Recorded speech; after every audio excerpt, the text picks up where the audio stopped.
بسم اللہ الرحمن الرحیم۔ آج ناظرین آپ کو آج درود پاک بتاؤں گا جس کی برکت سے آدمی جہنم سے نکل کر جنت کے اندر داخل ہو گیا۔ حضرت ابن عباس رضی اللہ تعالی عنہ فرماتے ہیں کہ نبی کریم صلی اللہ علیہ وآلہ وسلم نے ارشاد فرمایا، قیامت کا دن ہوگا، ہر نبی اپنی امت کے ساتھ آئے گا، کل مخلوق کی 120 صفیں ہوں گی، اور فرمایا کہ میری امت کی 80 صفیں ہوں گی،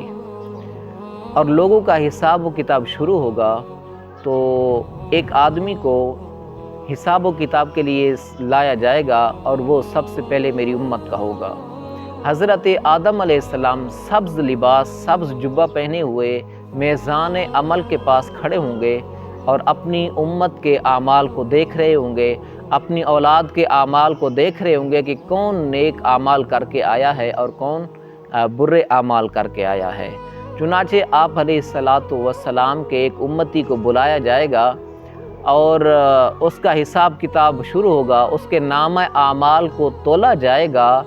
تو اس کی نیکیاں کم ہو جائیں گی، گناہ زیادہ ہو جائیں گے۔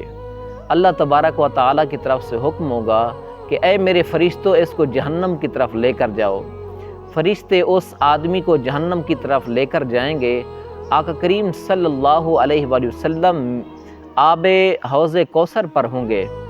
اور حضرت آدم علیہ السلام حضور صلی اللہ علیہ وآلہ وسلم کو پکاریں گے، یا احمد یا احمد یا احمد،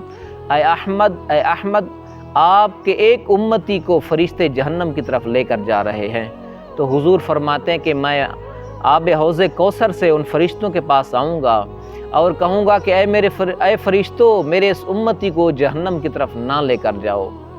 فرشتے عرض کریں گے کہ ہم تو اللہ تعالیٰ کے حکم کے پابند ہیں، ہم نہ اللہ تعالیٰ کے حکم کی نافرمانی نہیں کر سکتے۔ آقا کریم علیہ السلام فرماتے ہیں کہ پھر میں عرش کے نیچے آ کر سجدہ کروں گا۔ اللہ تبارک و تعالیٰ فرمائے گے، ارفع رأسک یا محمد، اے محمد صلی اللہ علیہ وآلہ وسلم، اپنے سر مبارک کو اٹھا لیجئے کہ جو آپ دعا کریں گے آپ کی دعا قبول کی جائے گی، جو سفارش کریں گے آپ کی سفارش قبول کی جائے گی۔ حضور صلی اللہ علیہ وآلہ وسلم فرماتے ہیں میں سجدے سے سر اٹھاؤں گا، اللہ تعالیٰ فرمائے گا کہ اے محمد کہ بیان کیجئے، میں عرض کروں گا یا الہ العالمین، اے رب العالمین، میرے امتی کو ایک فرشتے جہنم کی طرف لے کر جا رہے ہیں، آپ حکم دو کہ وہ انہیں دوبارہ میزان عمل پر لے آئیں۔ تو اللہ تبارک و تعالیٰ ارشاد فرمائے گا، اے فرشتو اطیعوا محمدن،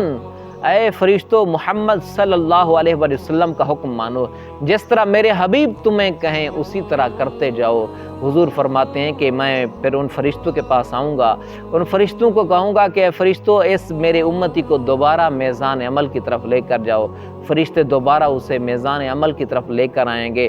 اور پھر میں کہوں گا اس کے اعمال دوبارہ تولو۔ اس آدمی کے اعمال دوبارہ تولے جائیں گے، حساب کتاب وہی ہوگا، نیکیاں کم ہو جائیں گی، گناہ زیادہ ہو جائیں گے۔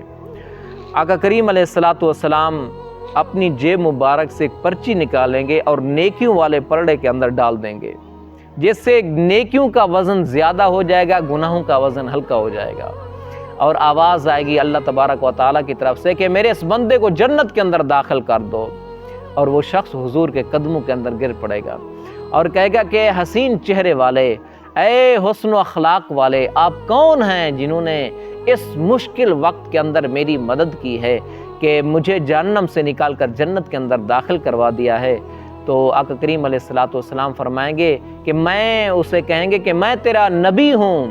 اور وہ شخص یہ سنتے حضور کے قدموں کے اندر گر پڑے گا اور حضور صلی اللہ علیہ وسلم کے قدموں کو بوسہ دے گا، ہاتھوں کو بوسہ دے گا اور عرض کرے گا، یا رسول اللہ، یہ وہ کیا پرچی کے اندر کیا چیز تھی، وہ پرچی کیا تھی کہ جس کی وجہ سے نیکیوں کا وزن زیادہ ہو گیا، گناہوں کا وزن کم ہو گیا، اور اسی پرچی کی وجہ سے میں جہنم سے نکل کر جنت میں چلا گیا۔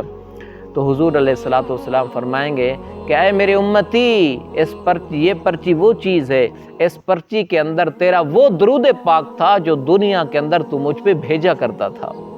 آج اس درود پاک کی برکت سے تو جہنم سے نکل کر جنت کے اندر داخل ہو گیا ہے۔ تو امام الانبیاء کے غلاموں، تاجدار کائنات صلی اللہ علیہ وسلم کے غلاموں، ہمیں نبی کریم صلی اللہ علیہ وسلم پر درود پاک پڑھنی چاہیے۔ اور دیکھیں ایک اسی درود پاک کی برکت سے بندہ جہنم سے نکل کر جنت کے اندر داخل ہو گیا ہے۔ تو حضور صلی اللہ علیہ وآلہ وسلم نے ارشاد فرمایا قیامت کے دن میرے سب سے زیادہ قریب وہ لوگ ہوں گے جو دنیا کے اندر مجھ پر سب سے زیادہ درود پاک بھیجتے رہے۔ اور ایک حدیث پاک کے اندر ہے کہ حضور صلی اللہ علیہ وسلم نے ارشاد فرمایا کہ جو شخص میری محبت کی وجہ سے خواہ مرد ہو یا عورت ہو 3 دن صبح کو اور 3 دن شام کو درود پاک پڑھے گا، اللہ تعالیٰ پر حق ہے کہ اس دن کے اور اس رات کے گناہوں کو معاف فرما دے۔ تو یہ درود پاک کی کتنی بڑی فضیلت ہے، تو ہمیں کوتاہی نہیں کرنی چاہیے۔ آقا کریم علیہ السلام پر درود پاک ہمیں پڑھتے رہنا چاہیے۔ اللہ تعالیٰ ہم سب کو حضور پاک پر درود پاک پڑھنے کی توفیق عطا فرمائے، آمین بجاہ نبی الامین۔